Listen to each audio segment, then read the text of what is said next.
Sorry. I'd like to call this meeting of the Parks, Recreation, and Trails Commission of May 21 to order. And it is 6:02. And would you do a roll call, Margarita, please? Commission Chair Marty Rosen, Present. Commission Vice Chair Bill Zimmerman, Commissioner Tom Gidroys, Here. Commissioner Ken Gaunt, and Commissioner Richard Croy. Here. I'll make a note that Ken has hurt himself falling and is unable to move about, so he's going to need a little time to mend. And Bill is at I guess, an extended meeting of the college and the college board, and he will be here shortly.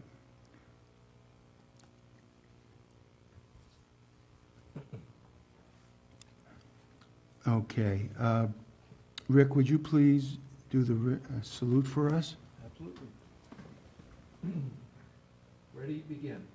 I pledge allegiance to the flag of the United States of America, and to the republic for which it stands, one nation, under God, indivisible, with liberty and justice for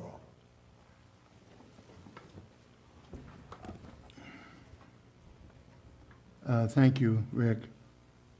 There are no presentations. It brings us up to item 5, approval of the minutes of April 23. Are there any changes needed? Hearing none, I would ask for a motion. So moved. Second. We have a motion and it's been seconded. All in favor? Aye. Opposed? Approved unanimously.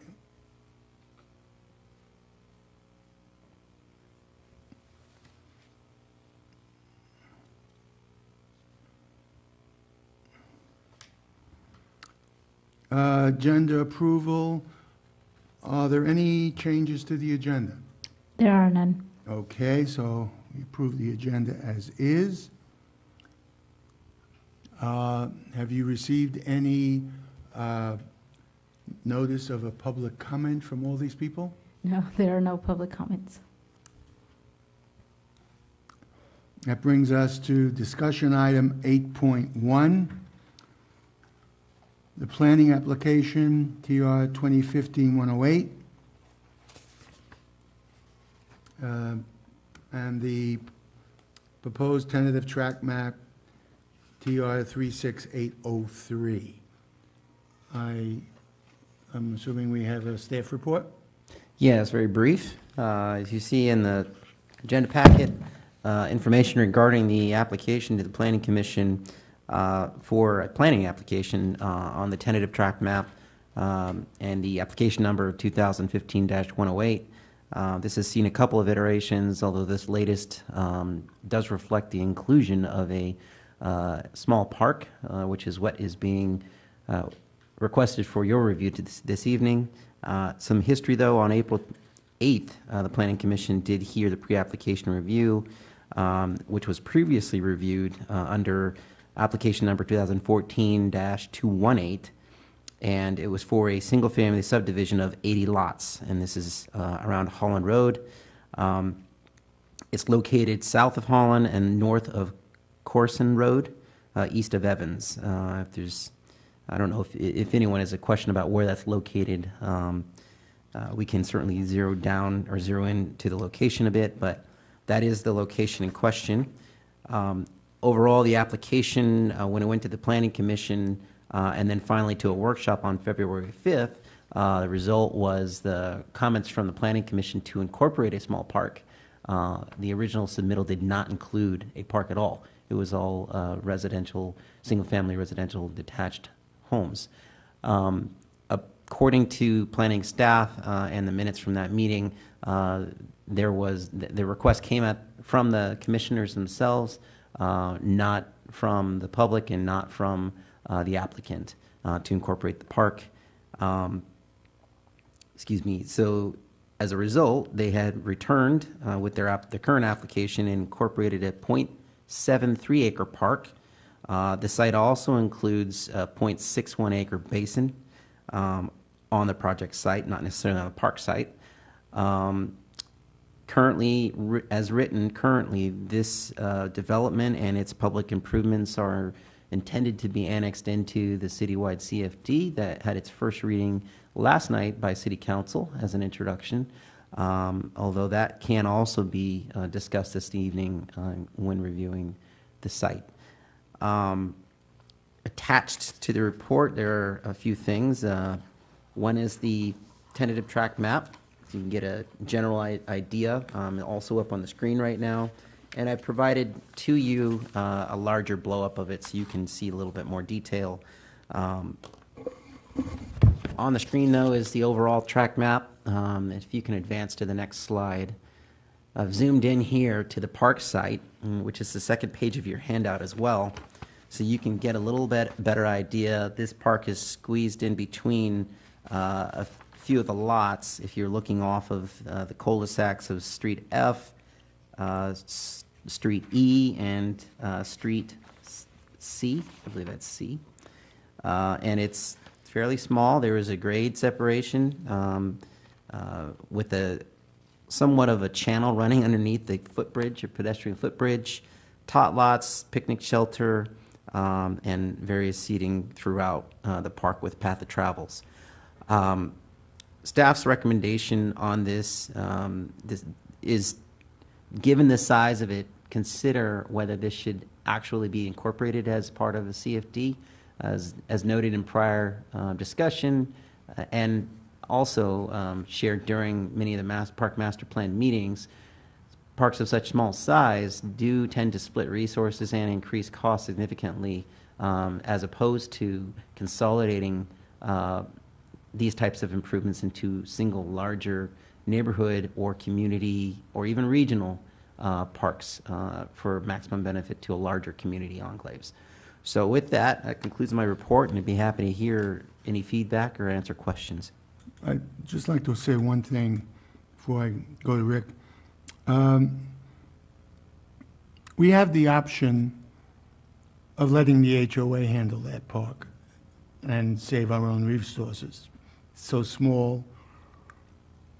On the other hand, would it be terrible if we told them to keep the area, build a house on it or whatever, and give us an equivalent, some funding so that we could put extra park space in the regional park that we're trying to create? Right. To answer that question, if the commission, if both commissions came to the same finding that, or if the planning commission were to support the findings of the Park and Rec Commission that this should be an HOA facility, it effectively removes this from meeting any Quimby dedication requirement, because it would be a private park at that point. Now, there are some gray areas there. If it's not gated, if it's accessible, HOA could take it on as long as it was not exclusive to the immediate community. Then it could qualify as part of their Quimby requirement. But if it was exclusive to this community, then it would not be. Typically, that delineation is achieved through a fence or a gate of some sort, but I've seen in some instances where there is no gate and it still doesn't qualify. It just depends on how it's treated. So let's assume for a moment that that is the situation and it's exclusive to the community. Then it would not go toward their Quimby requirement, and they would be required to issue or remit full fees for their Quimby dedication in lieu on this. Now, let's go to the second scenario where, as Marty was mentioning, they remove the park completely and just build lots on this. Then they would, again, straight out be required to provide the city with the in lieu fee for Quimby, which we could certainly put in our coffers and wait until we combine it with other Quimby fees to find a more reasonable regional or community benefit at another site. Aside from that, the way it's presented now, they would certainly want to provide this as a public resource. This doesn't necessarily meet their full Quimby requirements, so they would still owe some Quimby in lieu fees. But this does do it does achieve some of that. Given the limited functionality of the proposed site, though, it's not a top priority or recommendation of staff to include it. So, Rick, you wanted to say something? Yeah, you answered a lot of my questions. I went to a couple of the planning commission meetings here, and number one, I think the developer here and the landowner should be congratulated because he did a marvelous job of buffering larger lots to the rural community to the east. I think that is it's a very, very good thing. The track map looks very nice. However, I would tend to agree that in the Parks Master Plan, one of the things I remember most was having this gap analysis. And right here, this park, to me, you could get a lot more bang for our buck by just letting it go ahead and develop as a house and having those Quimby fees generate, because literally across the street on Curson is our 20-acre piece that we need to come up with a funding source to build that regional-sized park.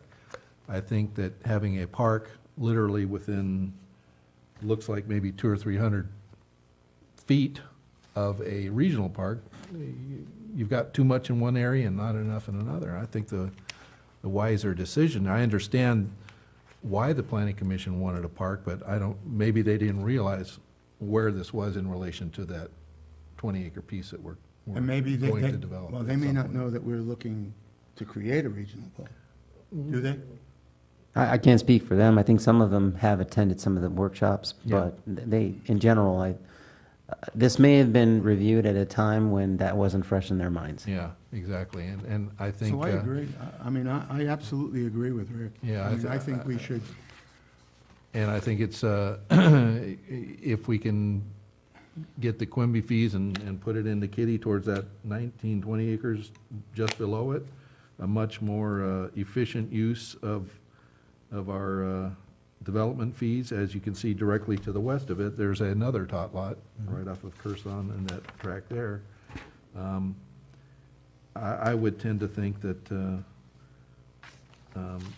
that would be the more effective use, and I think it would go a lot farther to creating our goals in reviewing the material.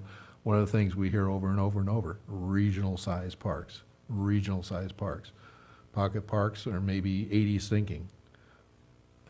We need regional parks. We need park space, and if we can use this opportunity to fund more regional park size parks, I think we should do it. So something to note on this is that as you mentioned, just beneath this is that Evans Park site that you had all seen before. It had a price tag, I believe, between, I think it was up to 15 million if we did the full build out. So for this 80 lot development, their Quimby requirement for dedication would be 1.26 or 27 acres, right? And so what they're proposing is the 0.73 acres, leaving really in excess. They'd have to come up with fees to cover about a half an acre. Mm-hmm. And so altogether, even if there was a usable space, is 1.26 acres really what you'd like to see in a park that is going to be very close to the future site of Evans Park? Yeah. and I agree. I think that we should recommend to the Planning Commission or the City Council that we don't care if they want to put in a little park that's handled by the HOA, that's their business. But the park is just too small, ineffectual to be for the city, and as such, we should ask them to put money into a kitty for buying additional land to add to our 36 or whatever acres that we have. The- And Tom, you wanted to say something? Well, I completely agree with what Rick just said, and I was thinking the very same thing. Since we have a park just immediately south of it that we want to develop, the money should go into the Quimby money so it can be put towards that. The other park, the regional park over on the east side, I don't know if the money could go for that. Would it be too far away? To the east side The of, one next to the high school we were discussing. oh, that would be too far, yes, Okay, So it would yes, have to be this park here around the high school area. yes. It makes sense. I agree. Pocket parks are not going to service much of the community. If the HOA wants to have one, perhaps as a benefit to the folks who are buying those houses, fine. But for long-term planning and for what's best for the community, regional parks are the way to go. This is what I heard at all these various sessions we had with the public. And I support the idea that they can have this if they want. If not, the money should be put into Quimby towards a regional park right in that area. 2 points that I would like to add to this. The first is that for the Quimby fees collected on any subdivision or tract proposed, those fees that are collected they have to, by law, by state code, be used within 5 years. So the clock starts ticking as soon as we collect those fees. And that would mean it'd be listed, the Evans Park project be listed on our CIP as a sort of medium-term project. Even if it isn't built out to the full extent of what's been proposed in the past, it could be built in phases, so long as the Quimby fees are spent in that time. So we could, for example, grade the place, something like that, and just use the money for that purpose. Correct. Okay. Or even in design or any other, you could use it for those reasons as well. The other question I did have is where the equipment looks like there. That's a pretty serious grade there, a step-down grade. My concern is you get that in there and wouldn't that flood in a serious rain event? I mean, it seems like it's sitting at the bottom of a pretty serious hill there. Yeah, I think they've proposed some pretty significant mitigation on site to try and handle that. It's Yeah. something I know people have been very sensitive in their plan submittals lately, so I guess I'm not as worried about that. But if I had a park there that we were responsible for, it would certainly heighten my attention a little bit more. Yeah. Aside from just the park itself, the perimeter landscaping would still be public facilities and included into the citywide CFD. Currently, all CFD right-of-way landscaping falls under the responsibility of the Community Services Department. So this would add into that when built, but of course, that's some time away. Right. So I think we should have a motion to recommend to both Planning Commission and City Council that two things. That one, this park that they're proposing either be an HOA-controlled park, if they wish it to be, or they can eliminate it altogether and put in equivalent Quimby money into the fund that we're creating to buy land for a larger regional park. Well, actually, to develop the regional park on Evans, the land is there. And to clarify that, the park plan that you've seen for Evans, it technically qualifies as a community park. A regional park would be quite a bit bigger than that, but I think the intent is the same. Yeah. We get an acre as opposed to 15. Yes. I'd rather put it in the kitty for 15. Can I have a motion to that effect? I'll make that motion. I'll second it. I have to write it down, I know. How do we do this? Okay. Either, So we're making Yeah. a motion to propose that this be either an HOA park or that they take this land and use it for development and donate the remainder of the money to Quimby for the future use towards the Evans Park due to the south. either way, they would have to give the full amount to Quimby. If the park is created as an HOA park, it doesn't count toward Quimby. And, but they may decide they'd like to put a house there, and that's their business, okay? Instead of putting in a little park, considering across the street there'd be a park, so, you know. Is what I said. Margarita, do you have anything close to what we're saying? Either their .73 acre park be HOA controlled, or they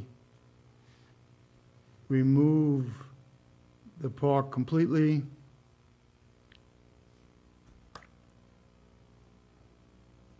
and pay the Quimby fees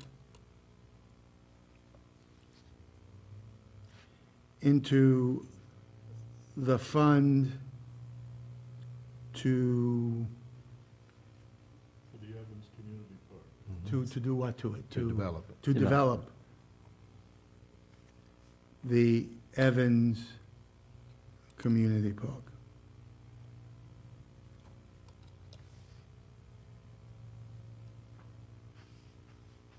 Were you able to get that? Yeah. Great. Could we add that our preference is that they actually don't build that park? Well, no, I don't see why we should tell them what to do with, you know, I mean, if they, Because you're saying they probably could put a house there. well, if they wanted to, that's their, you know, they could if they wanted to. But we're leaving them the choice to do whatever they think is best.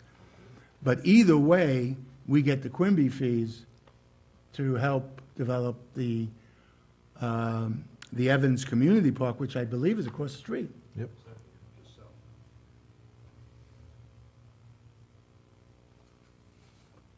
Now, do I have a second to that?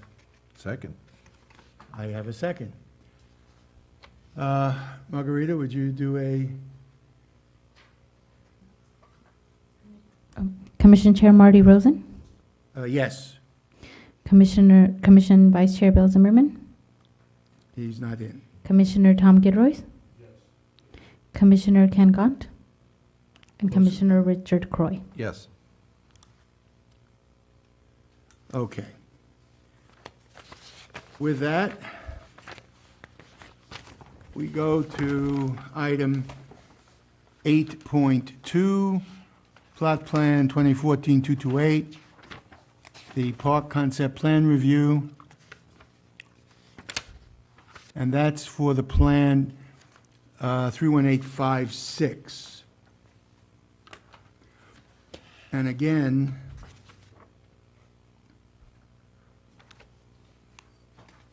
Thank you, Chair. Again, in your staff report and in your package, you have the details on this project. This is a park that you have seen a layout before in the past. It was previously approved by the county and the city. However, it was brought back by the developer due to some water requirements, and they also had a desire to redraw their map, minor change to their map. And so as a result, they were required to resubmit a park conceptual, which was actually a good thing for us because it gives us a second bite at the apple.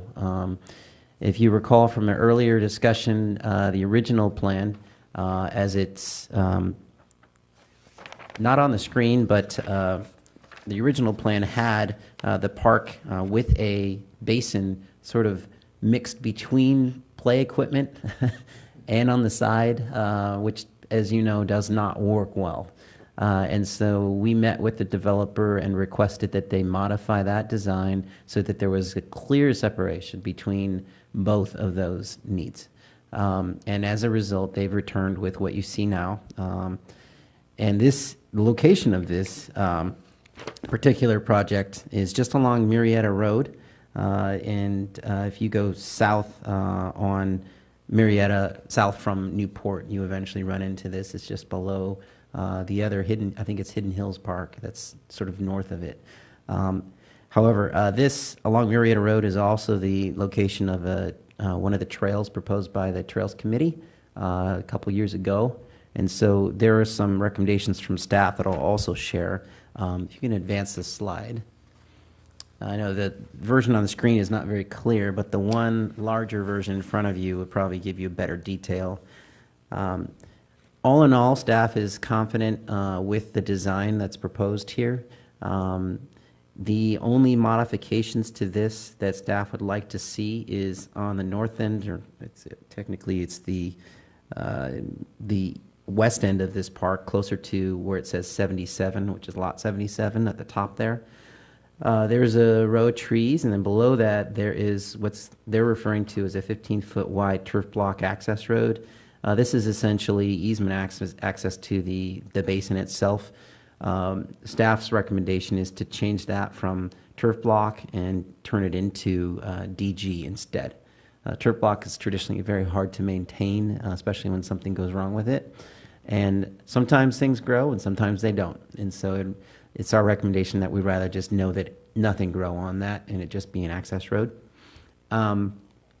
Additionally, going further down the page along Murrieta Road, as I mentioned, there's supposed to be a trail incorporated here pursuant to the Trails Committee plan, and should be a 6-foot wide DG, and then in addition to that, a sidewalk either curb adjacent or meandering with landscaping and a 2-rail vinyl fence separating the two. And then on the street level, there should be a bike lane. And so staff's recommendation is going to be to have the developer incorporate those as well. Aside from that, everything else on this conceptual design in staff's opinion seems to be reasonable and meets the needs. However, certainly open to any additional comments from the commission. Rick? Is it possible to get a Google map shot of the area? Can we? I think we find that? can. I'm sorry. I just want to make sure it is where I think it is. Sure. What do you think it is? It's the side one I can't. Ocaso Lane, I'm not familiar with. Murrieta and Ocaso Lane.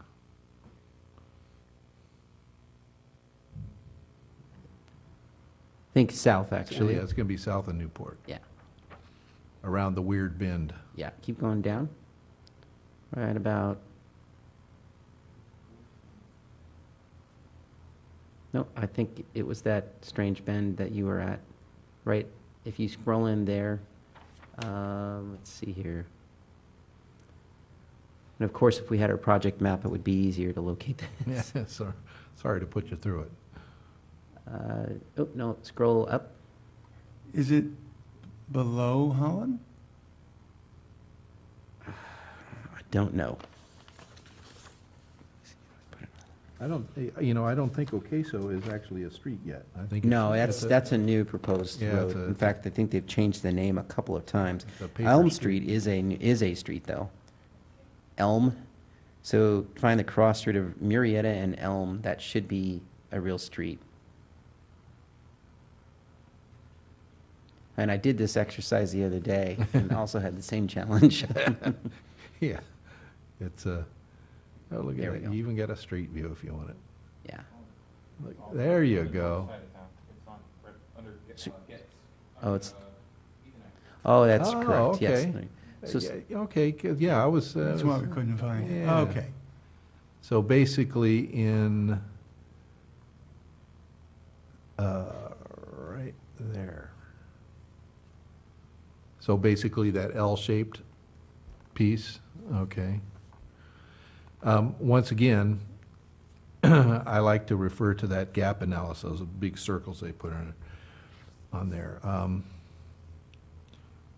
Are there any other parks planned close to here? Do we know? I mean- the closest one planned is going to be to the west, which is the Cimarron Ridge Right. location, and that's a pretty sizable park. Right. But that's all that we know of right now. What is the size of this park? This one is a,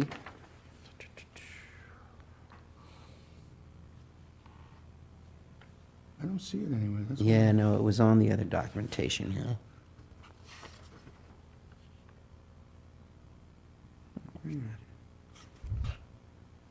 I believe this was like a 2.7 acre park. And where did the trail that was proposed by the Trails Committee extend out from the park? Sure. So if Marguerite, if you can zoom in on Marietta Road, right where that community is, zoom in even further, Yeah, closer to the there's an street. existing DG trail right there. Somewhat, yeah. So scroll in right there. Keep going, keep going, keep going. Yep. There you go. Exactly. There So it right is. now, it's concrete. If you keep going up, though, north on the street, the intent is to continue that concrete, but then also incorporate the DG after you get to the edge of this development where this track, the proposed track starts. As you can see, and you might want to scroll out a little bit now, there's an alignment issue here, and that's the intended, that's the additional right-of-way that would be used to do the trail. Right. So long-term, certainly, we would want to see some sort of improvement even south of that. But as with all of the trail network issues we have in town, you got to start somewhere, right? Absolutely. Yeah. Yeah, there's a trail design over on Keller, which is, it's concrete, and then you have basically a 4-foot DG path, which is, can be used for multi-purpose. And that continues the design there. That's good. That's a pretty big water basin, requirement. There's a lot of water that settles right in there, I take it. Yeah. Yeah. Interesting. Okay. So, gentlemen, what is your pleasure? Uh, I would recommend that we accept the staff report and recommend to council that it be done as per that staff report. I just have a question. There's a lot of concrete around these play areas. If there's a lot of water going into that basin, how's that landscape to drain out? So typically, with our design standards, underneath a play structure, there is the rubberized surface, and then a sump beneath that, which would drain out to the basin to the right. Okay. That sounds good. Yeah, as long as we mention with the recommended changes from staff, including the trail. Yes, absolutely. I agree. But that was part of the staff report. Right. So we need a roll call. Was there a motion and a second on that? No. Oh, okay. Oh, okay. Somebody move.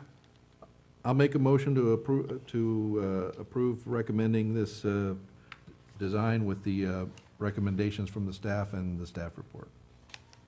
And I'll second. Great. We have a motion and a second.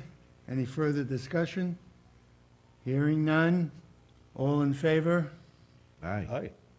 Aye. I think we may need a, Not on this, it's No? just as recommendation. No, you won't Oh, need it okay. for this, yeah. so opposed? Hearing none, it's approved unanimously.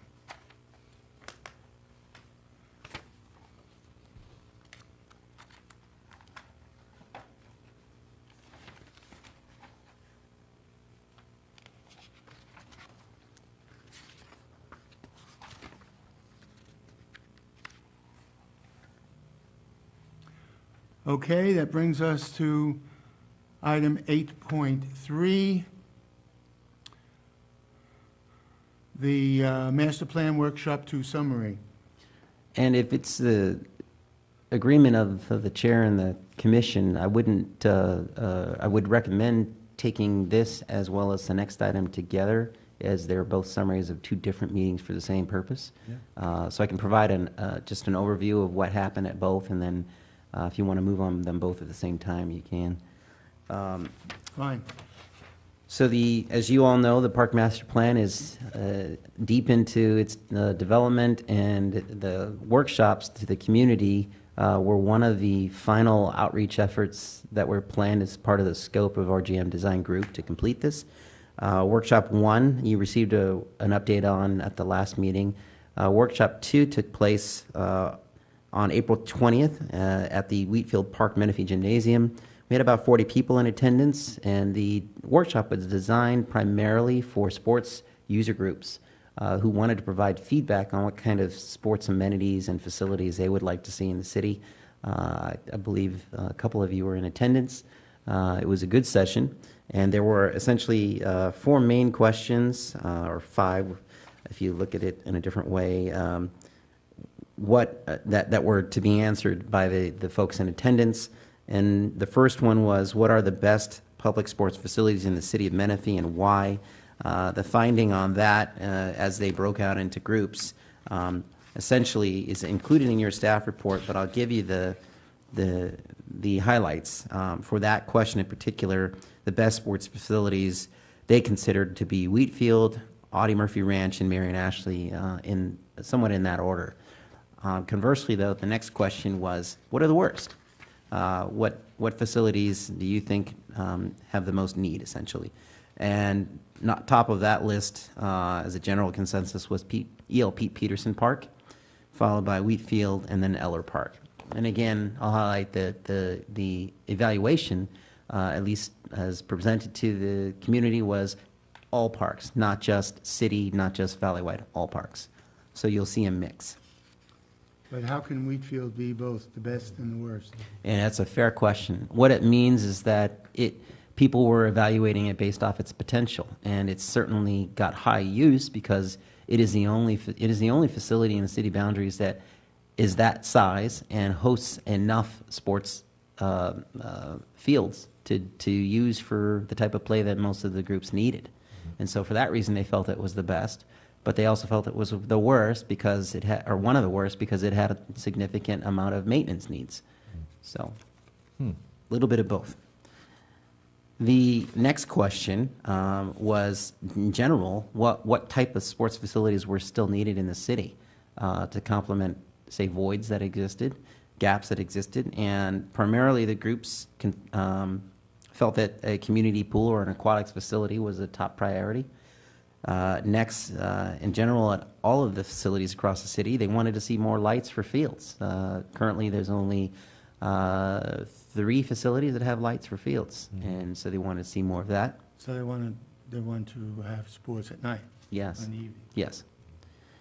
Additionally, restrooms, as you all know, for city-owned facilities, 3 of our parks actually have permanent restrooms. And one of our CIP items is to construct restrooms at those that are currently using portable ones to make it a more enjoyable experience, to be nice. Next on the list was a regional sports complex, and I know that's something that the commission has brought up on many occasions. And then finally, this can sort of be merged with the sports complex. A soccer or multi-purpose fields experience can be incorporated there. Next question was what opportunities they felt, or they thought could think of for the meeting current and future sports facility needs in the city, meaning what exists out there that the city should be taking advantage of. Instead of what does the community need, where should we go with what we have right now today? And what came out of that was a recommendation to upgrade city facilities that we have right now. And so that could mean, installing lights. It could mean completely redesigning a site that just currently isn't working. Building large parks, as this committee or this commission has discussed, finding land that is accessible to turn into usable recreation space. And then finally, partnerships and joint relationships. And that was really referring to the opportunity to have joint use agreements with the school districts or other organizations, or even private entities that might want to help build a park or improve a park. There are a lot of directions that can be taken in. And then finally, the last question of that workshop was what are the most important improvements that you would make in the city of Menifee parks, trails, and open space? And there were 3 that seemed to surface pretty consistently with all the groups. One was lights, as I mentioned before, restrooms, and regional parks or sports complexes. So we're starting to see a theme, not only in this workshop, but in all the others, as well as some of the survey data that's coming back for those. Now, moving on to the next workshop, very similar style. This workshop was held on May 11th at the Sun City Civic Association. We had more than 30 people there, and as anticipated, we did see an increase in a number of senior residents who attended, which is a good thing, even though the total number of folks attending was a little lower. This was intended to be a prioritizing meeting, so gathering information from the prior workshops and presenting it to the group and saying, all right, which of these do you think should be top of the list and which should be a little further down? And having them weigh in on those was important. And in the end of it, what the groups decided, the top recreation program needs in general, they felt, were swimming and aquatics, youth programs, and that could be anything, not just sports, but also after school or preschool or anything structured for youth. And then finally, football. And this is, again, on the program level, not necessarily on the facility alone level. The next question was, what are the top recreation facility needs? And the groups were getting a little confused and trying to jump ahead to the facility because they're tangible and they're the things that they see the most. However, this question was intended to be just for facilities, and so you saw these themes reemerge again here. Their top choice was the sports complex, the regional sports complex, then an aquatic facility, and then some sort of open space or multi-use field. Those were the main points. There were other priorities that will also get incorporated into the final plan study. And again, a draft is going to come to this this commission before it moves forward to City Council for consideration. Both reports are included in here if you'd like to read further, or if you've already had a chance to review them, and I'd be happy to answer any questions on them now. I have just one point. Was it mentioned to these people that there is a regional swimming facility at the border of Paris? Yeah, it's actually pretty well known by the group. I think the general consensus from the community, though, was that they wanted something closer, something that was within the city boundaries. And did the question of money come up? As in, would they allow themselves to be taxed in order to put it in? No, money isn't typically part of these discussions. It's just, these are wish list items right now. Because the swimming facility is wonderful, but it's costly, and it doesn't pay for itself. You sound like somebody who works for the county. Uh-huh. Okay. Being at that meeting, I know it was mostly, we're trying to get the public's feel. What would they like to see in this town? And over again, they repeated the swimming, the regional parks, multi-use, because there's all different kinds of sports. And if you have it just set up for soccer or just set up for football, other people are kept out. And they were not interested in that. They want to see something everybody can get the most out of. The same as having lighting, so we can utilize things more efficiently.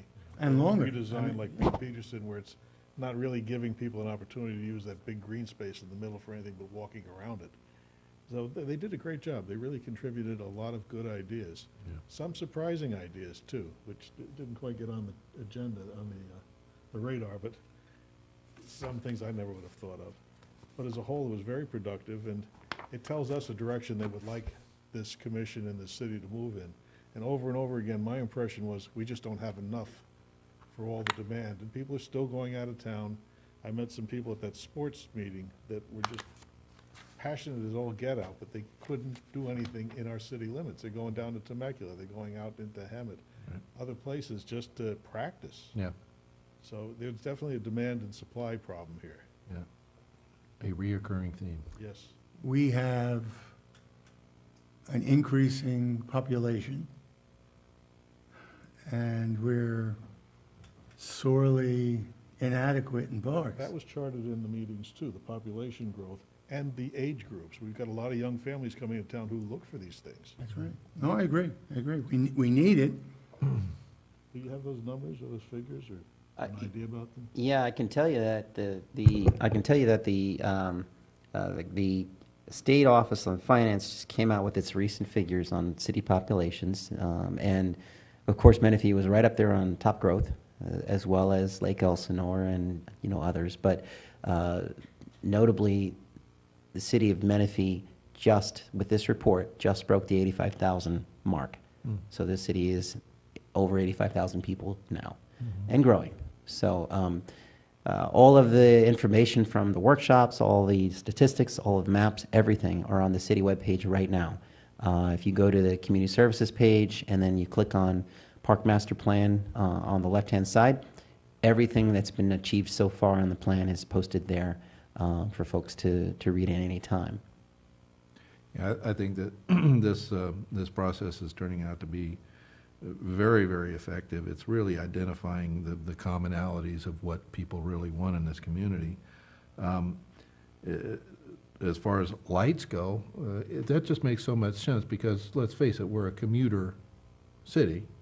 A lot of us don't want it to be, but reality is that a lot of people don't get home until 6:30 or 7. And when you go to daylight savings time or whenever the sun goes down earlier, and if you're an athletic person, you want to get out. And I think somewhere along the line in our parks design, we need to make lights as one of the top priorities to make sure that All parks should be able to use. all parks above a certain size should have lights because it's going to be used for, nighttime football, baseball, soccer, whatever. Because right now, you're out of luck. And if you have a group of 50 kids that are willing to go practice at 7:30, 8 o'clock at night, and you can't, that's a shame. Practice or just go out and shoot hoops or something, but utilization. We get that much Utilization. more utilization just by having lights. And with lights, you have a safety improvement. That's true, too. Yeah. So, very good. Do we need to do anything except nothing? That's what I thought. Okay. So we go to item number 9, the Parks Trails Master Plan update we've already gotten. Yeah, if it's okay with the chair, I would like to sort of merge all of these director comments into a single update and have Alan go first with our CIP progress, if that's okay. Sure. Okay.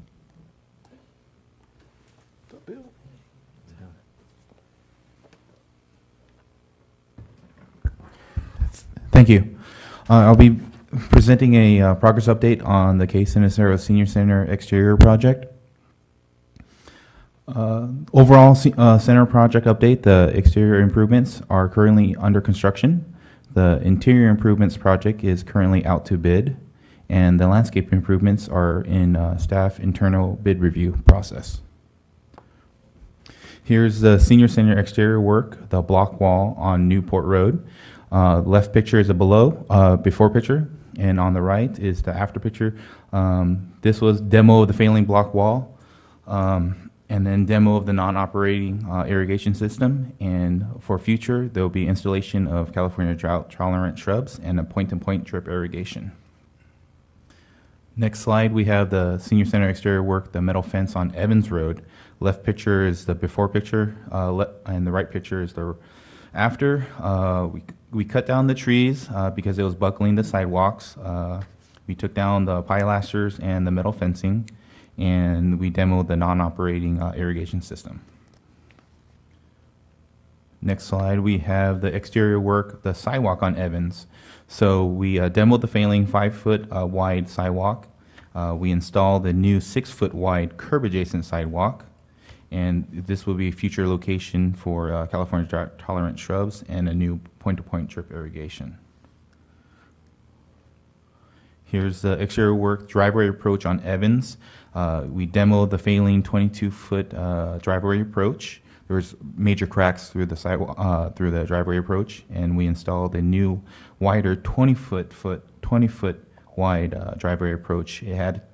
We added an additional 1-foot wings on the side, so it would be easier to turn in and turn out. And that's it for that one. And We'll go to the events and activities update.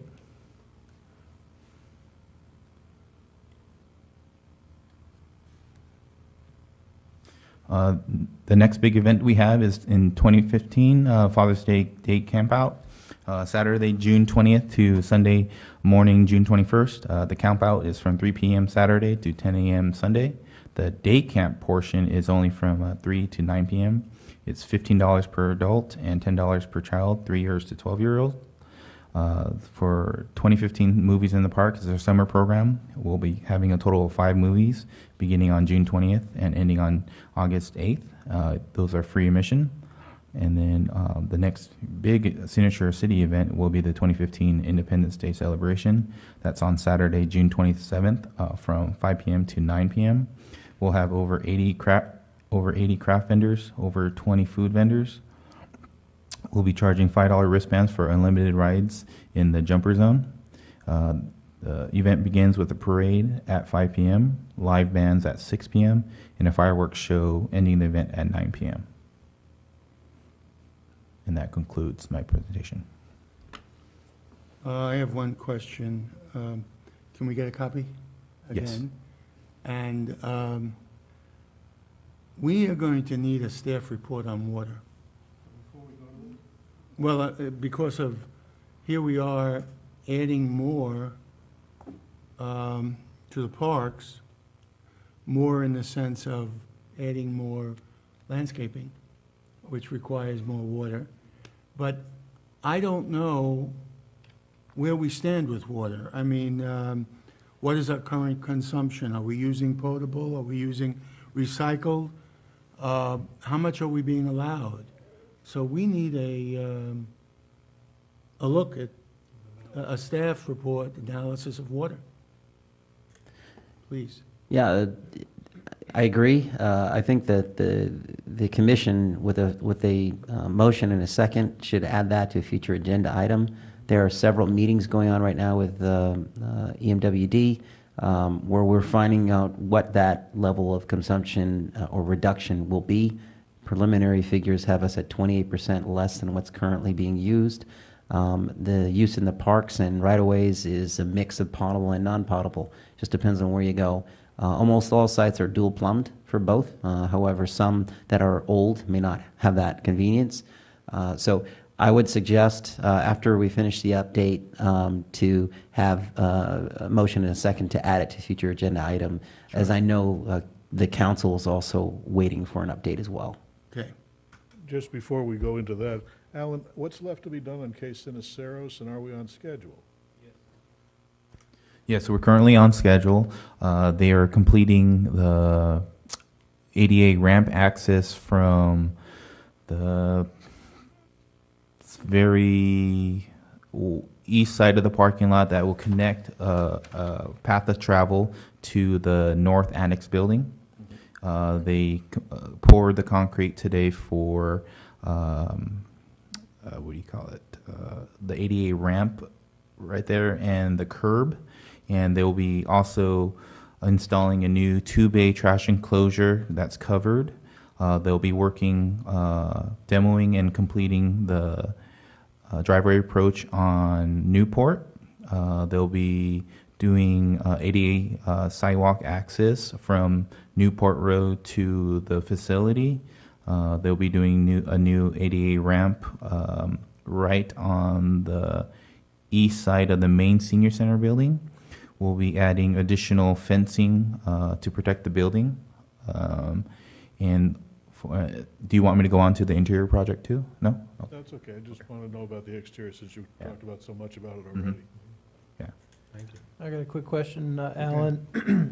I was asked about there's a raised planter garden way over on the east. Is that going to stay up against Newport Road, or is that being changed? Oh, the raised garden, yes. They'll be relocating the one planter because that's in the path to travel where the new concrete sidewalk will be. So they'll move it just on the side of the other planter. They'll relocate it, yes.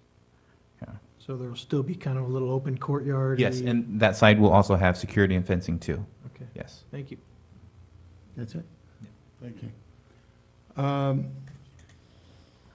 Go to the Parks and Progress update? Yeah, while Margaret is pulling up the other PowerPoint, there hasn't been any significant advances in the Parks and Progress other than what the two projects you saw tonight. There are a couple of projects that have submitted either requests for some changes or requests for development agreement or requests for equipment agreement, but nothing concrete to report at this time. We're still meeting and conferring with them to determine what it is they want to see. But I do have some other updates that I would like to share with you that are sort of not our routine. Personnel and recruitment, as you know, the City Council approved a staffing plan, which we've been very busy in trying to achieve. Just update on our park maintenance RFP. Alan went over the capital improvements, but then a couple other events that I would like you guys to know about. Important dates, though, to mark your calendar on. May 20th, our summer program enrollment started yesterday, May 20th. At the end of this, I'll show you some real basic statistics that give you an idea of how successful we've been so far. And then our Youth Advisory Committee's final meeting is on May 26th. As you recall, their term is for 1 year, and it's during the academic year. So this is the end for them, for the current class, I'll call it, on Tuesday. And it's the meeting's held here at 4 o'clock. If you want to drop by, you can. I think we're going to have one discussion item, and then it'll be more of a social event with some cake and everything else, and then inviting them to the council meeting on June 3rd to be acknowledged for their service. And then finally on June 10th is the last day of school, so expect all the kids to be out in the parks during the day. Just after that, as we've got a lot of programs going on, and I'll talk about those too. On the personnel recruitment, these are some pretty staggering numbers, but they're climbing daily. These were actually taken sort of midday yesterday. As you can see, the office worker, we had to cap at 100 applications. Yeah, and that's for one position. And so the rest are on there, and you can anticipate adding probably at least 20 to each one of those because they are certainly well sought after. To note, though, these were posted on the 7th on California Park and Recreation Society job board as well as the city website. And then we did extend an invitation to all Valley-wide employees to apply for these. And I've been entertaining several meetings, both official and not official, with those employees who have questions about the jobs and what to expect. And so we're looking forward to a pretty good recruitment process. Next, please. The park landscape maintenance RFP, as I have explained to the City Council, even though we are taking on the responsibility in-house of doing these things directly, we still have a need for routine maintenance to be handled by a contractor. And that would include mow and blow, weeding, graffiti abatement, janitorial, trash, tree trimming, and pest control. Those are the basic staples of routine stuff.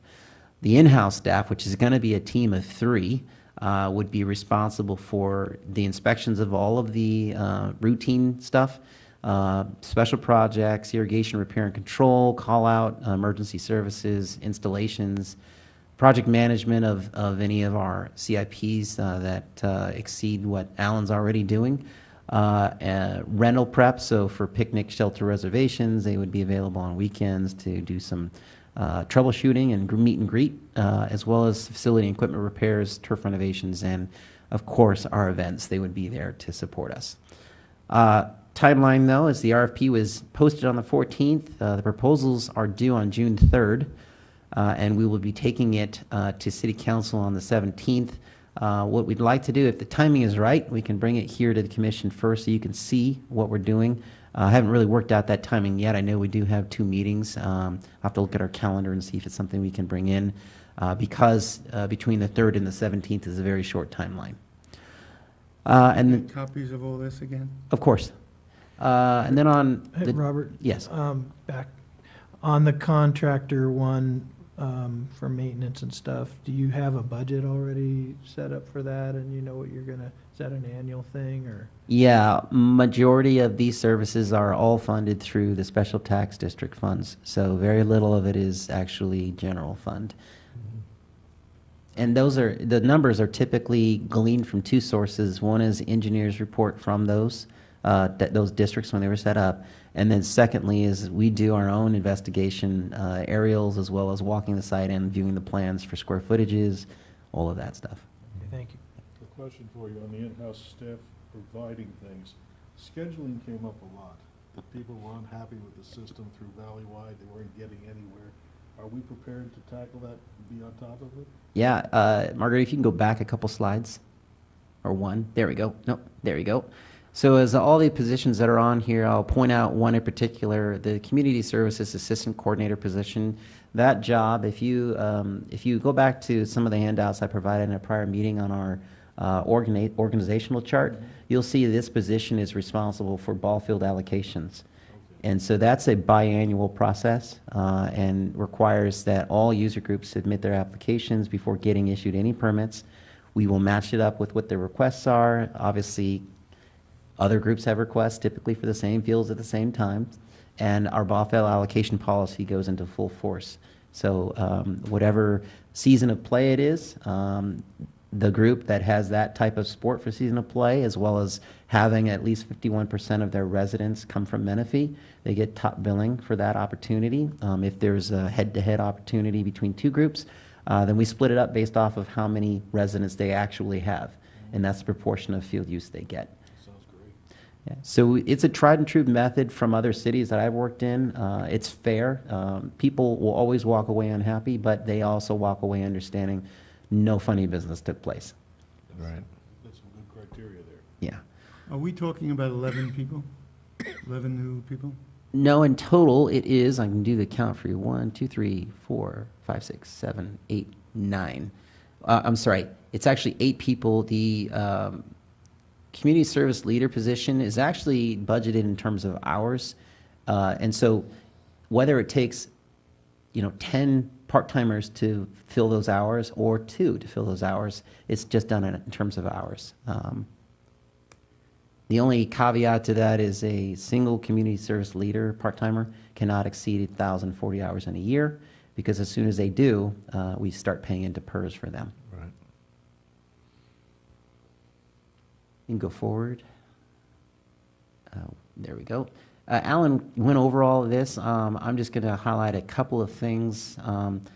We are in the process of the bid preparation for the Sun City Boulevard median landscaping. That's been something that folks have really liked as they saw the Cherry Hills improvements. AMR Sports Park multi-purpose field renovation. If you've gone over there, you'd notice that the soccer field area is fenced off currently. It was reseeded. It's in an establishment period right now, and we're close to wanting to open it up, but there's a couple of things we want to fine-tune. It will open to coincide with the new allocation period for the fields. And park furnishings replacement, we're taking account of all of the needs in the parks. So broken trash receptacles, missing picnic tables, those sort of things. We're going to gear up and do the purchasing likely the first month in the new fiscal year. So people have come with trucks and picked up the table and taken it with them? Your guess is good as mine, but some of these were county parks before the city was incorporated. They may have never put the improvements in. Or the county took them back. Could be. I doubt it. And then finally on Spirit Park, in meeting with the developer, they're looking to do a completion in October 2015. Originally, their goal was actually this summer in August. And that was with the assumption that they were going to lay sod in all the turf areas. And they've thought that through a little bit more and decided that doing hydro seed is a better option for them. We don't disagree because it gives everything else in the park more time to establish first. And so more time for it to grow in it means that it's likely to survive better. But the park opening will be delayed. Yes, until October. On the subject of Spirit Park, Bill, have you talked to that gentleman who Bill, have you spoke to that gentleman who offered to put in a bronze for the park? Anything new on that? I updated him that the developer is considering finding a better location on their property for something like that, and that's about as far as we've gotten. Okay. And the upside too is that if we don't get any traction with the developer, we can always put that in once it's ours. That's not a problem. And Alan did this already, so if you can go a couple more forward. There we go. The events he did go over as well. I do want to highlight one more, though. If you go down to the fourth bullet point, on June 26th, there was a question about the timing of the Case Iniceros improvements. Our goal is to be nearly complete by the 26th, because we want to host a grand reopening event there of the center and invite the public to come in and tour the facility, both the headquarters office and the senior center improvements that are going to be done by then. The parking lot as well, landscaping, everything completed, so that folks can come and enjoy and see what we've been doing. So we'll all be going to that. I would hope so, yes.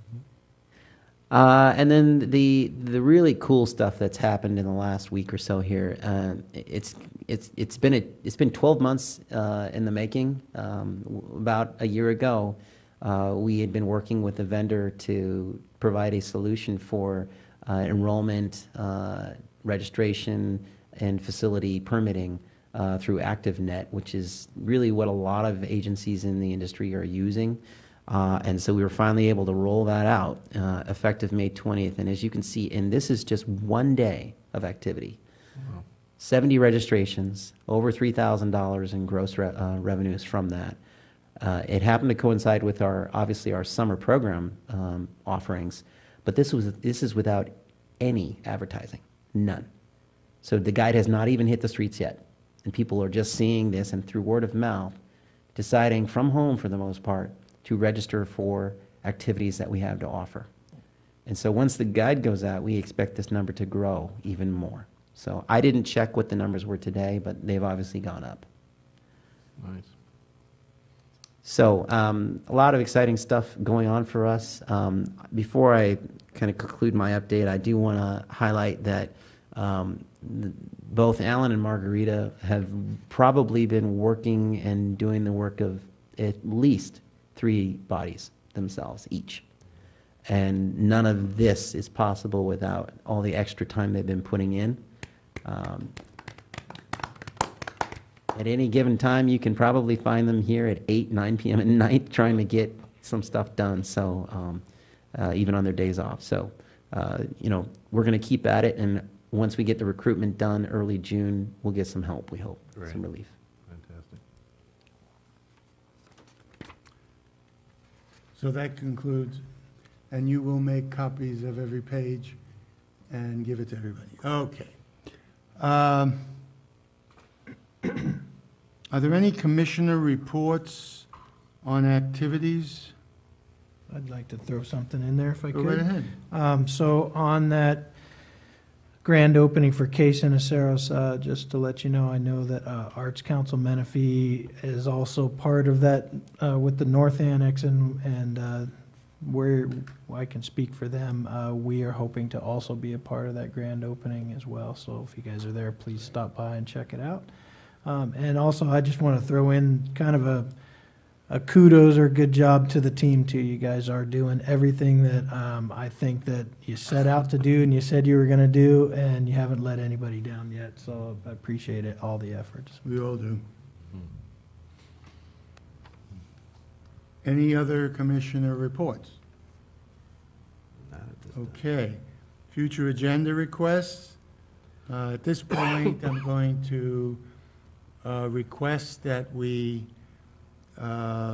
get a staff report on water use. I'll Our second. Thank you, but I want to include current consumption, every park and where we have potable versus recycled. What effect are we going to have when we get cut back? 28% is an awful lot of cutback. I mean, literally more than a quarter of your water being taken away. Does that require that we change the landscaping, which would be very expensive? All right. Also, our mechanical systems, there may be a way to make that water work more efficiently. Yes, certainly if it's if it's, what do you call it, drip instead of, you know, Blowing it out. in the blowing it air. out. But when you're talking about grass, drip doesn't work very well, you know, so I don't know. But I would like to see, and maybe by that time, we will have some answers from EMWD on exactly what they're going to require of us. And I do have a second. Thank you. Anything else? Nothing?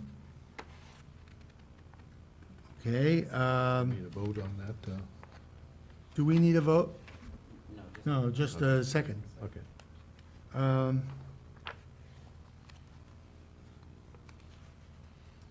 Would it be possible to have that by the time we have our next meeting? Maybe longer? Is there going to be another interval in between where we're still learning from the water people? I know that the Water Board is holding, I'm sorry, EMWD is holding an informational meeting on June 4th, if I'm not mistaken. And I don't know what they're going to divulge at the time, so it's really hard for me to say. We do have usage information now, and if we were to try and imply a 28% reduction, we could guess what that would mean. However, the reduction isn't going to be across all tiers of use. It's only going to be the certain ones. So it would really be a shot in the dark guess No, until we we have to know. wait until we get direct information from EMWD, whenever that comes about. I got one more. Oh, please, go ahead. Thank you. I just want to kind of inform the other commissioners about something that's going on. It's in the planning stages, very early process. But I've informed our director, Lennox, and he's been actually kind of giving me some advice and a little bit of help. But what it is our Menifee Valley Historical Association has an idea to honor and recognize those pioneer families that were here turn of the century. We don't have an old town really like a lot of cities do to preserve, so we've come up with this way of honoring those historic families and where the one-room schoolhouses were, and post office, the mines, and the original homesteads. And the idea is ultimately to have some kind of a monument, most likely a pedestal-type monument that's got a plaque on it that describes that this was the location of, and it'll talk about the farm family or the mine or the school or whatever it is. The Historical Association has identified 15 locations, and we've got an estimate that it's going to be, what was it, 3,500 each or something like that? I can't remember, maybe. Yeah, for the material. Right. Yep. And so ultimately, it's, like I said, it's in the very beginning stages. However, ideal location might be, or the easiest place to put some of these monuments might be at some of our park sites, because it's city-owned and we don't have to get a whole lot of approvals and easements and that kind of stuff from private property owners. But anyway, I think it's kind of a neat thing, and it could be something where students could do a tour and actually see all of these locations, and it could be a guided tour. Our supervisor, Marion Ashley, is actually the originator of the idea, and he had kind of gotten with our Historical Association about a year ago with this, and he has promised some matching funds, and so anyway, it's something that I think down the road is going to come to this commission to approve locations and kind of to give some backing. So I'm not really sure exactly how the process is going to go, but I wanted to give you guys all a heads up that it's in the works, and I'll definitely keep you apprised of how that Shouldn't goes. the monuments be wherever the item is? Well, Like where the schoolhouse is? or where yes, the- yeah, ideally, some of those locations that we've identified are the Newport Ranch. Well, it's where we are right now. It's everything between Bradley and Newport, or Bradley and Murrieta and north of Newport. So it's huge. It's 160 acres. There's 5 or 6 ideal locations, shopping centers, parks, the Case and Acero Center's in it. So anyway, it could, Understood. some of them are so big, we're just going to select probably the most appropriate and easiest place to put them. And some of them, like the old Leon mine, The Leon that's mine, tough we- to get to, Yeah. even on a horse. That one's tricky, and it's actually just outside of our city boundary. That's true. But, and mines, we're kind of not so sure, because we don't want to encourage too Yeah. many people tromping around on private property, Yeah. but anyhow, I definitely, we know where the Antelope School house, the one-room schoolhouse was. We know where the Menifee 1890 school was right there. The AM/PM is on Bradley and Newport. So places like that. Yeah. So anyway, just want to give you a little heads up. That's coming down the road. We're working on it as we speak. But that's not ready for next time? Nope. No, okay. The discussion of regional park, and that's going to be next time? Okay, so that'll be on the agenda for next time, too. That could include the real estate surrounding it? we were Yeah. talking about? Yeah, the mayor is in a very good frame right now, and if we need money, now's the time to ask for it. So I don't know what we're going to need, but I'd like it to be out there so that at least the planning commission knows about it. And that way, when these tiny little parks come up, the planning commission might recommend, forget the park and just put some Quimby money into the, into the group, well, into the fund, wherever that be. Is there anything else? Then I'll entertain a motion to adjourn. Move to adjourn. Second. We are adjourned, 7:17.